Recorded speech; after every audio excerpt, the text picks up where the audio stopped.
Bonsoir et bienvenue dans Mimi numéro 2, la seconde saison, ça y est, ça continue. C'est le magazine de l'insolite et des mondes invisibles. Bonsoir Jérôme. Salut mon Antoine, comment vas-tu? Eh bien écoute, je me porte comme un charme. Je suis très motivé à refaire cette émission aujourd'hui. On va parler d'œufs un petit peu particuliers. On va revenir sur un sujet dont on a parlé la semaine dernière. On va parler aussi d'une étrange PDGR. Et puis on fera un tour sur une découverte provoquée par la sécheresse pour finir cette émission. Voilà Jérôme, un beau programme. Ouais, un beau programme pour cette seconde, de la seconde saison. Et puis j'en profite aussi pour saluer Damien de la séance de minuit. Vous savez que nous avions invité dans un Mimi vers le mois de mai-juin. Et il m'a fait l'honneur de m'inviter sur sa chaîne, la séance de minuit, et pendant 2 heures, il m'a passé au grill. Donc voilà, si vous voulez tout savoir sur Antoine Station, n'hésitez pas à aller sur la chaîne dont le lien est dans la description. Et on a parlé de tout, d'OVNI, de Dogman, d'aide de la nature, voilà, c'est tous les sujets. Tous les sujets. De bébêtes mystérieuses. Exactement. En tout cas, voilà, merci Damien pour cette invitation. Et puis tu reviendras ici. Je pense que du côté d'Halloween, on le réinvitera à parler de toutes ces choses-là. Allez, nous aussi on va parler de choses étranges. Et il s'agit donc d'un œuf bien particulier. C'est une Capsula mundi. La Capsula mundi. Oui, je suis tombé là-dessus cet été. Je travaillais cet été, même si on était en vacances. On travaillait avec Antoine à essayer de dénicher des nouvelles insolites. Et je suis tombé là-dessus. J'ai vraiment adoré ce concept, vous allez voir. La Capsula mundi, c'est un œuf funéraire géant qui transforme votre corps en arbre. Alors, c'est l'histoire d'un projet insolite qui, depuis 2003, continue de faire parler et de faire bouger les mentalités. Développé par 2 designers italiens, Anna Citelli et Raoul Bretzel, Capsula mundi est une sorte d'œuf géant pour enterrement plus écologique. Donc l'idée originale de ce projet est d'introduire le corps des défunts dans une espèce de grande poche de terre. Donc en plus le défunt est positionné voilà, avec la position fétale justement. Et en se décomposant, l'enveloppe corporelle vient nourrir l'arbre qui est planté au-dessus et offrant une nouvelle forme de vie à un être cher à notre cœur. Donc j'ai vraiment trouvé le concept génial. Moi je me suis dit voilà, ça serait je pense beaucoup plus beau plutôt que de rentrer dans un cimetière avec des pierres tombales dans tous les coins. Là on rentrerait dans un parc, voilà, et chaque arbre en fait c'est une tombe en fait. Et moi je pense que voilà, si symboliquement on retrouverait notre être cher qui s'est transformé dans un arbre. Et là on connaît des personnes qui parlent aux arbres, qui parlent aux végétaux. Et bon là voilà, il y a toute une symbolique derrière tout ça. Bon, alors malheureusement, voilà, comme je vous l'ai expliqué, ce projet a débuté en 2003 et les concepteurs ont rencontré quelques problèmes éthiques par rapport à tout ça. Donc, ils n'ont pas eu, je dirais aujourd'hui, les autorisations législatives pour avoir le droit de proposer ce type de, entre guillemets, cercueil. Donc, ils n'ont pas reçu le droit de proposer leur œuf, leur capsula mundi, comme ils l'avaient imaginé à la base. Donc, ils ont un petit peu modifié le concept. Donc, aujourd'hui, ils proposent, dans un nouveau design, une petite capsula mundi, dans lequel l'idée est d'y verser les cendres et d'enfouir la capsule dans la terre et faire pousser l'arbre planté juste au-dessus. Donc, les urnes Capsula mundi sont en vente sur le site officiel du projet. Ils font coûter environ 400 € pour s'en procurer un. Évidemment, comme pour la dispersion des cendres, il existe des réglementations pour l'usage des urnes funéraires et ces dernières ne peuvent pas être plantées, n'importe où. Voilà. Donc, si vous voulez acquérir une de ces urnes funéraires Capsula mundi, renseignez-vous avant. Peut-être que vous n'avez pas le droit de le planter dans votre jardin, mais moi je trouve ça beau dans le concept et dans l'idée. Alors c'est bizarre parce que finalement, là, ces petites urnes, on a le droit de les planter, de les planter, vous les enterrer et puis de mettre un arbre au-dessus. C'est éthique, mais ça ne l'est pas.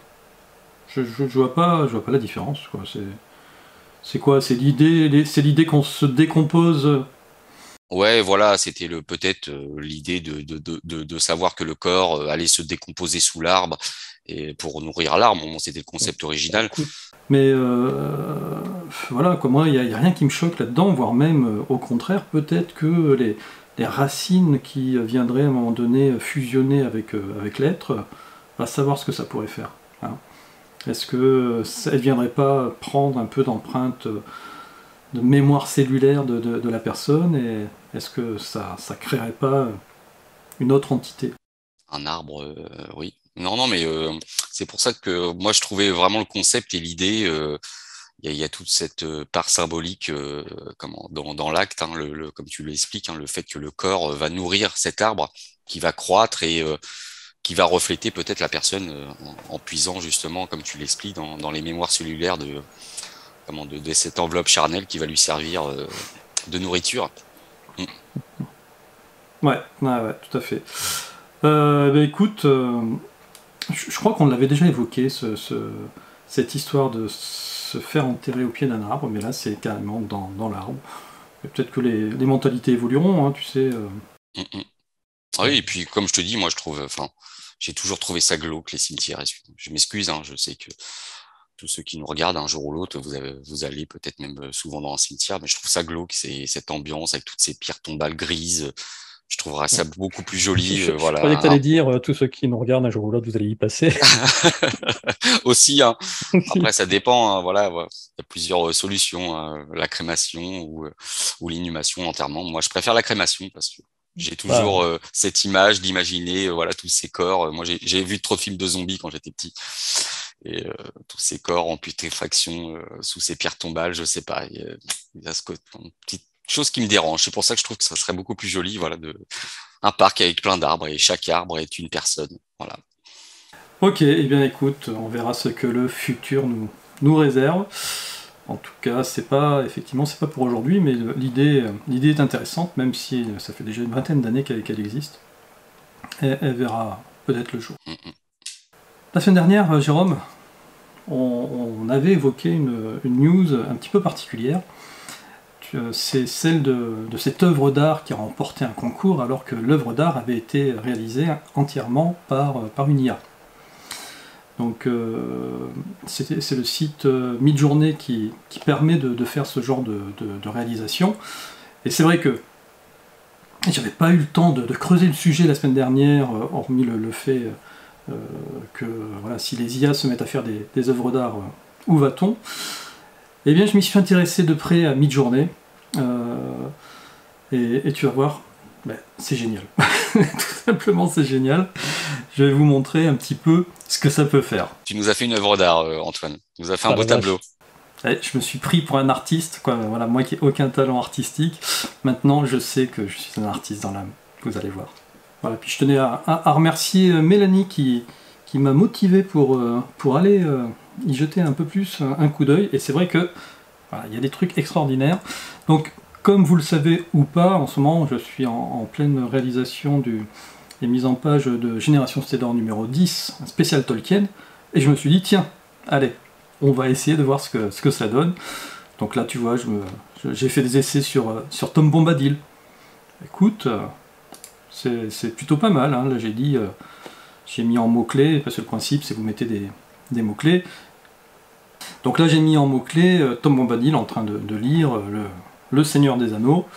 Et tu vois, ça donne effectivement un personnage qui est très proche de Tom Bombadil. Hein, pour ceux qui connaissent le personnage, il y a sa redingote bleu, son pantalon rouge, bon, il manque le chapeau, mais parce que j'avais pas mis le mot-clé avec le chapeau. Et voilà, on est vraiment très très proche de Tom Bombadil. Là j'ai demandé avec un chapeau. Voilà, donc effectivement, il me l'a mis avec un chapeau. Ah oui, tiens, alors celui-ci, avec petit quiz, petit test. Quel mot-clé j'ai mis? Voilà, c'est écrit dessous. Je vois pas ce qui est écrit dessous, moi, Antoine. Bon, ça tombe bien. Alors selon toi, qu'est-ce que j'ai mis comme mot-clé? En rapport avec Tolkien Alors, ou Non, pas du tout. pas du tout? Cité, nuage, futuriste. Ouais, non? Génération Cité d'Or. Génération Cité d'Or. Ah, c'est ce que tu... Ouais, ok. Ouais, t'as vu? Non, mais Ça t'a fait une belle cité en ça or. m'a Ça fait une belle cité en or. Bon, il y a eu plusieurs essais, tu vois.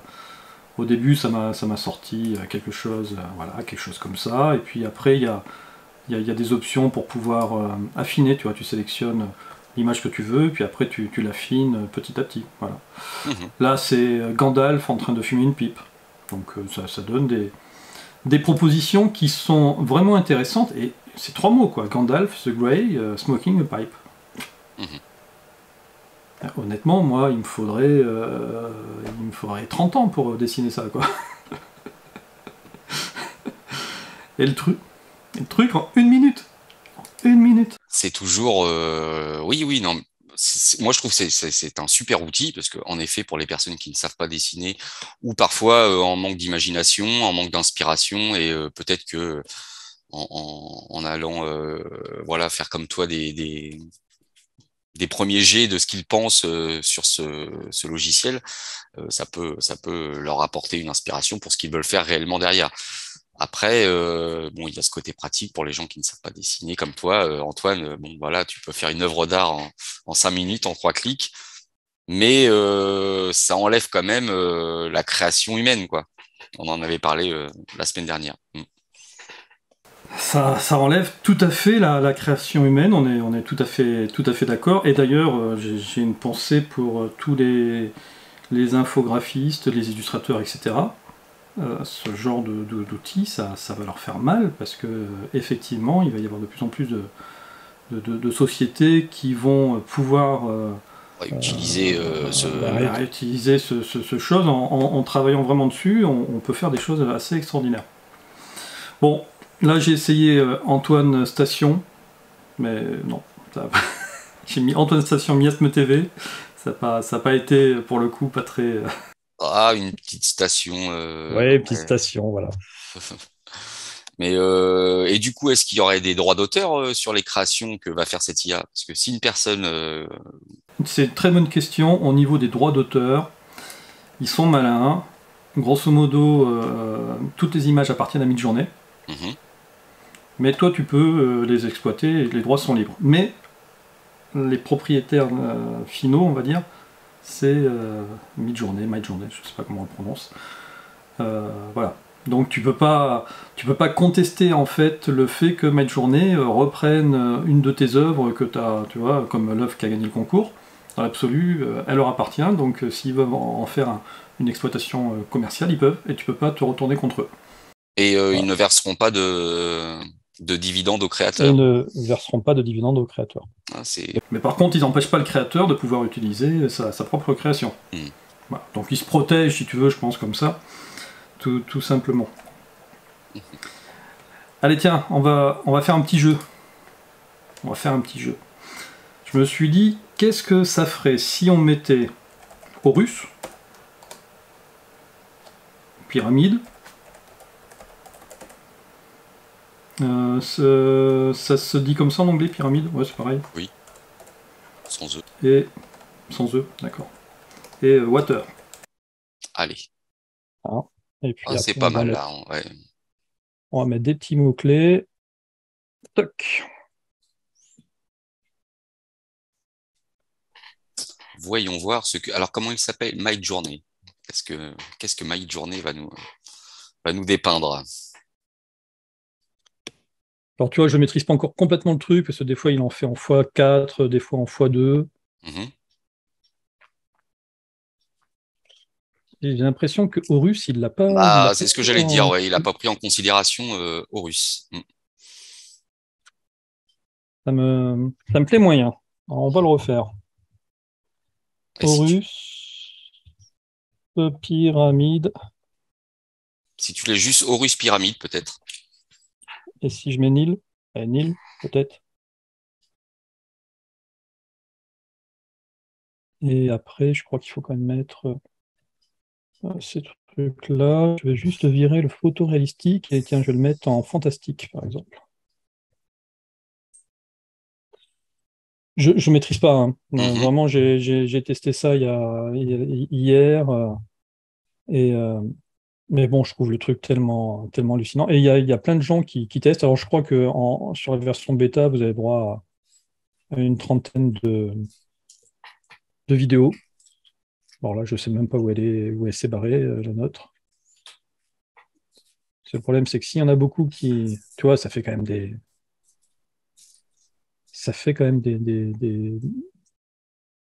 des trucs sympas. Là. En ce moment, Mhm. c'est en direct, c'est des mecs qui font des tests aussi.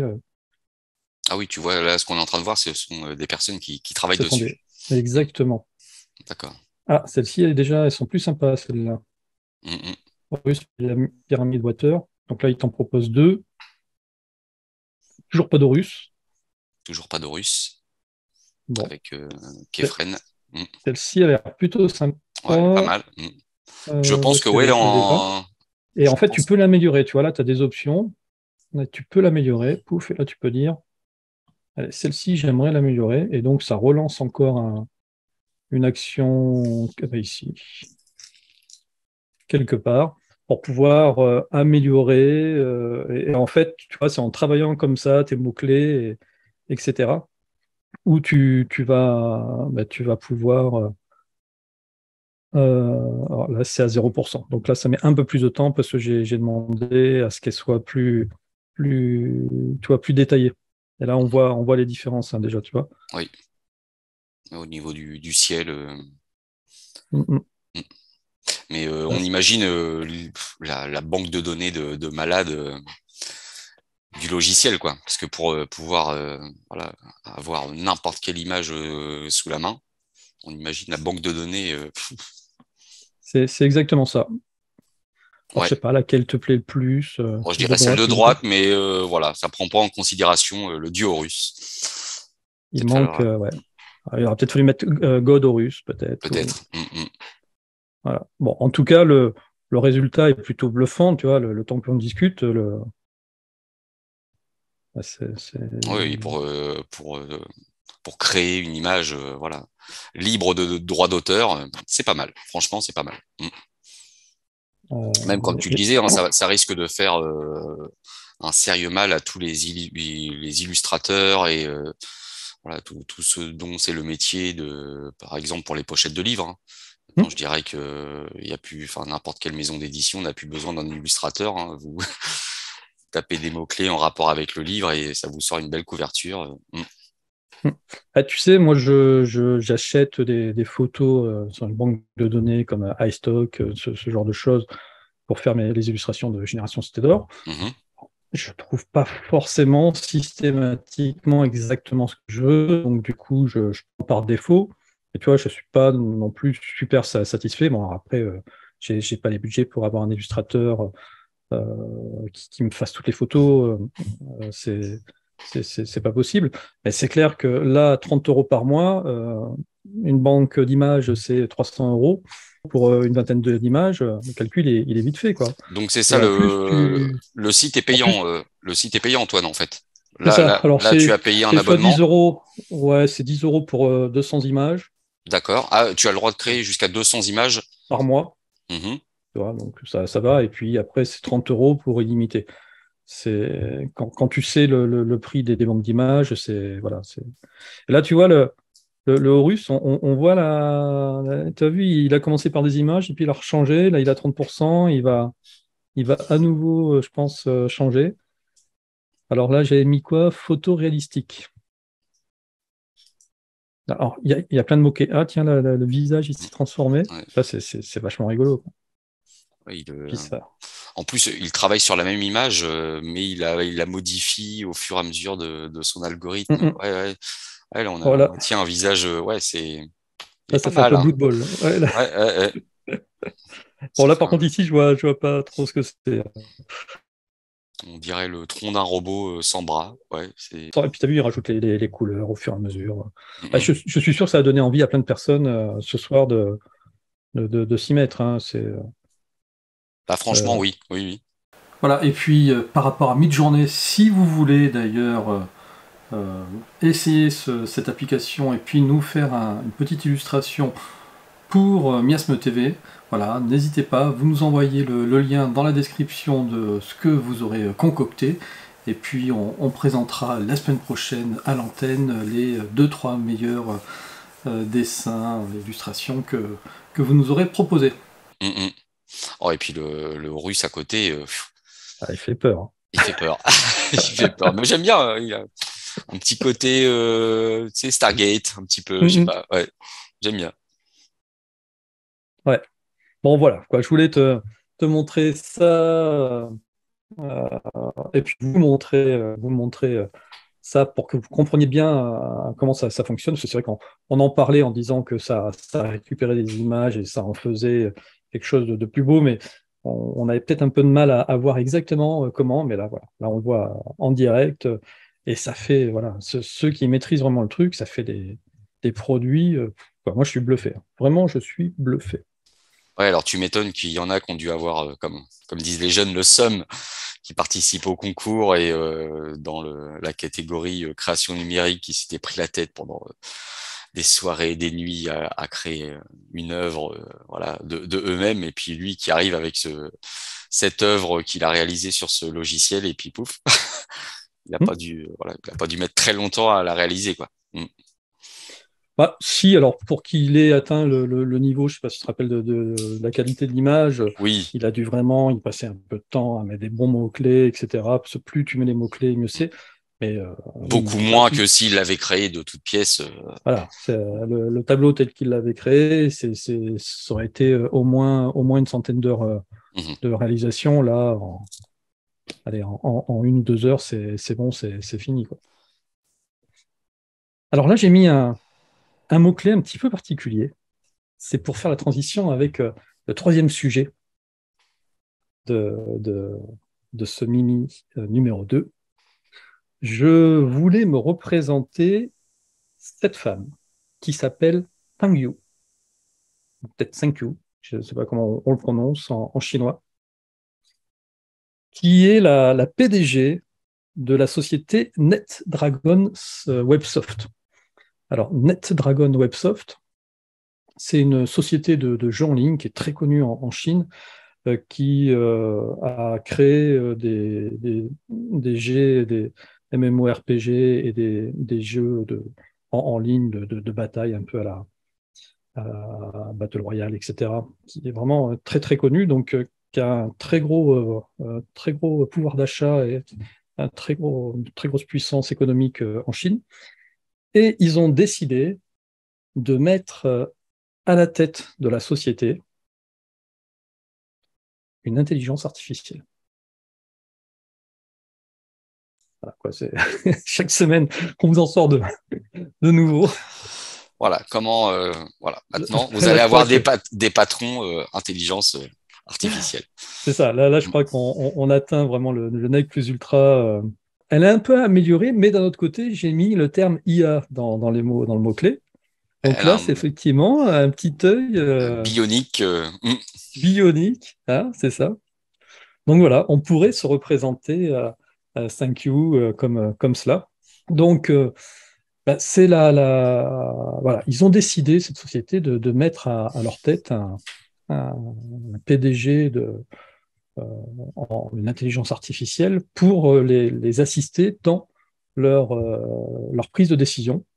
Donc c'est quoi, voilà. Moi, je ne sais pas ce que tu en penses, mais c'est devenu un petit peu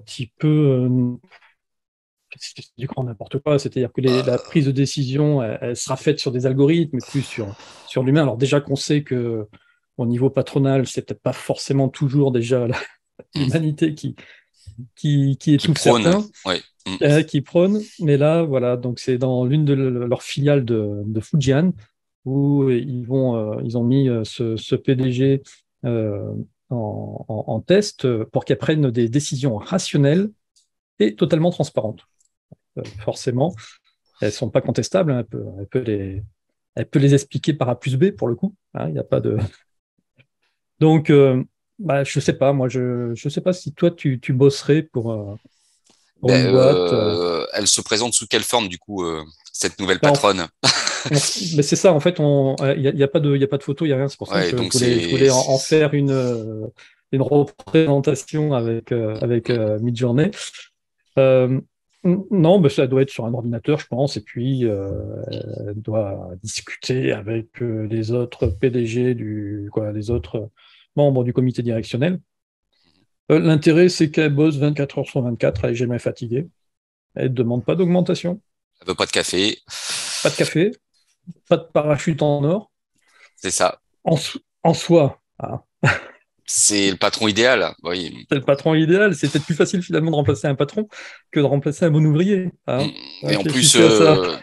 ouais, en plus, enfin, on pourrait essayer de pousser le concept. Je sais qu'ils sont quand même eux à la pointe de la robotique. Ils ont fait beaucoup de robots, voilà, qui ont vraiment l'aspect humain, quoi. Donc, de là à inclure cette intelligence artificielle sous l'aspect d'un robot humain, imaginez, voilà, la scène. Entretien Ouais, d'embauche devant votre robot patron. c'est Et là, ça. il a des questions très pertinentes et voilà.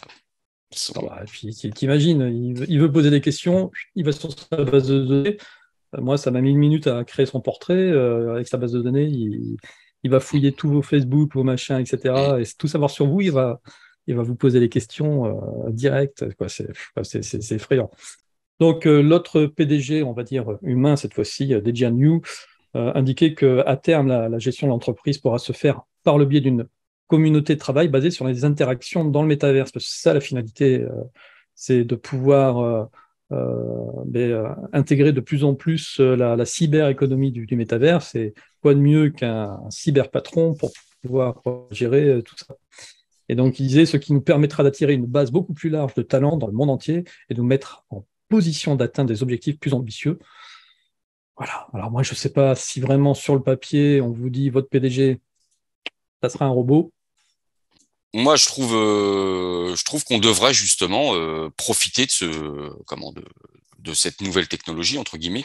Euh, Pourquoi pas analyser justement les décisions que cette IA va prendre par rapport à une entreprise dans son fonctionnement, voilà, pour faire fonctionner au maximum ses ressources humaines et puis développer l'économie, etc. de l'entreprise. Voilà, analyser les choix qu'elle va prendre parce que peut-être qu'on va se dire ah bah tiens ça voilà c'est un paramètre que nous on avait complètement oublié, on était passé à côté et en effet c'est super intéressant. On va appliquer ce que cette IA a pensé. Mais d'un autre côté, voilà, si cette IA prend des décisions qui sont vraiment trop drastiques et ne prennent pas du tout le côté social ni humain dans ses choix, bon bah là dire voilà, là on arrive aux limites de cette intelligence artificielle qui va pas prendre en considération l'humain et voilà, c'est une chose qu'il faut prendre en compte dans une entreprise, hein, le social et l'humain. Je sais que c'est pas facile, c'est pas simple, mais Là, ça va être le mauvais côté des choses, honnêtement. Ça va être la productivité avant tout. Eh bien, tiens, tu as fait baisser la productivité de 0,1%. Eh bien, je te remercie. Au revoir. Et là où ça sera rigolo, c'est que tout le monde sera touché. C'est-à-dire que pour le coup, une IA, on va dire, c'est objectif. Donc, si le numéro 2 a fait en sorte que il y a eu moins 1% de productivité, on remerciera le numéro 2. Donc au final, plus personne sera à l'abri. Ça, c'est peut-être juste le truc un peu jouissif. Mais non, je pense que là, les décisions prises par les IA, ça y est, c'est le début de la fin. oui. Et après, ça va être la justice prise par une IA. Ça sera... Voilà, on n'appellera plus l'humain pour trancher sur des décisions humaines, voilà, purement humaines. On fera appel, comme tu le dis, à la justice. Hein, si les jurés, c'est une IA qui va prendre tout le dossier en considération et analyser le truc. Et voilà, vous êtes coupable ou non coupable. Mm. Voilà. Bon, après, ça accélérera peut-être les processus de justice, mais on en reparlera le jour où il y aura une news sur le sujet. Je suis sûr qu'il y aura une news sur le sujet, parce que chaque semaine, on a de nouvelles news sur les IA. C'est la folie. Et puis, c'est la fin de l'été, mais il fait encore relativement chaud, et la sécheresse a eu du bon sur pas grand-chose, mais en tout cas sur certains points. C'est-à-dire qu'elle a fait ressortir des vestiges disparus, voire même des cadavres. Hein, je crois aux États-Unis, il y a plusieurs lacs qui étaient utilisés par la mafia. On a retrouvé, c'est pas drôle, mais des cadavres. Et on a retrouvé donc en Espagne un nouveau site archéologique. Ouais, je rebondis juste sur ce que tu viens de dire, Antoine. Ça me rappelle le film C'est arrivé près de chez vous. Je sais que il est assez trash ce film et moi j'ai adoré quand je l'ai vu étant jeune et voilà, Benoît Poulvord jette tous ses cadavres au même endroit sous un pont et puis bah un jour il y a une sécheresse. Enfin voilà, il y a une décrue de la rivière et on voit tous les cadavres. Bon, petit clin d'œil à Benoît Poulvord que j'adore dans ce film.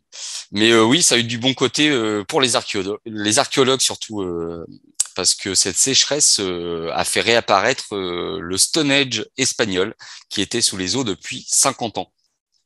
Donc en fait, en Espagne, le Stone Age espagnol, un monument vieux de plus de 7000 ans, a refait surface à cause de la sécheresse, la plus intense depuis plusieurs décennies. Depuis 50 ans, ce serait la première fois que ce cercle de mégalithes se retrouve complètement émergé du réservoir de Valdecañas, situé dans la province de Cáceres. D'après l'Agence nationale de météorologie AEMET, cette année est la troisième plus sèche enregistrée au XXIe siècle en Espagne, avec 50% de pluie en moins que la moyenne comptabilisée entre 80 et 2010. Et donc, du fait de cette sécheresse, il y a tout un bassin qui servait, c'est un bassin de rétention d'eau qui s'est vu diminuer de plus de 28% par rapport à sa capacité et qui a justement laissé apparaître ce magnifique Stone Age espagnol. Donc, alors, il se trouve actuellement entièrement exposé dans le réservoir de Valdecañas, justement, dans la province de Cáceres, où les autorités affirment que le niveau d'eau a chuté de 28% de sa capacité. C'est une surprise, c'est une occasion rare de pouvoir y accéder, a déclaré l'archéologue Enrique Cedillo de l'Université Complutense de Madrid, qui fait partie des experts qui se sont précipités pour étudier le cercle avant qu'il ne soit à nouveau submergé. Lorsque les eaux de ce bassin vont remonter, on ne le verra plus. Donc, si vous voulez aller le voir, dépêchez-vous. Donc ce monument, ce Stone Age espagnol, a été découvert par l'archéologue allemand Hugo Obermayer en 1926. Mais la zone a été inondée en 1963 dans le cadre d'un projet de développement rural sous la dictature de Franco. Donc depuis cette date, le Stone Age espagnol n'est devenu totalement visible que 4 fois. Et donc cette année, il est à nouveau visible. Donc, les associations locales d'histoire et de tourisme ont préconisé de déplacer les pierres de Guadalperal dans un musée ou ailleurs, sur la terre ferme, afin de pouvoir mieux l'étudier. Et même si les pierres mesurent jusqu'à 1,8 m, donc c'est pas non plus le Stonehenge comme on peut connaître en Angleterre, avec des mégalithes beaucoup plus importants. Mais on pourrait justement facilement déplacer toutes ces pierres. Moi, je pense que ça, c'est pas forcément une bonne idée parce que s'il a été fait là, c'est que c'était le lieu où il fallait qu'il soit implanté. Oui, c'est carrément une mauvaise idée. C'est pas que les pierres qui sont importantes dans les cercles de pierre, hein, comme ça. C'est surtout l'endroit aussi où elles sont érigées et la façon dont elles sont érigées. Exactement. Entre toutes ces lignes que nous connaissons aujourd'hui, que les géobiologues appellent les lignes de lait ou qui quadrillent notre globe. Et généralement, ces cercles de pierre sont installés à des croisements bien spécifiques de ces lignes énergétiques. Voilà, donc c'est pas forcément une bonne idée de le déplacer, comme tu dis, Antoine. Énergétiquement, il va perdre toute sa valeur.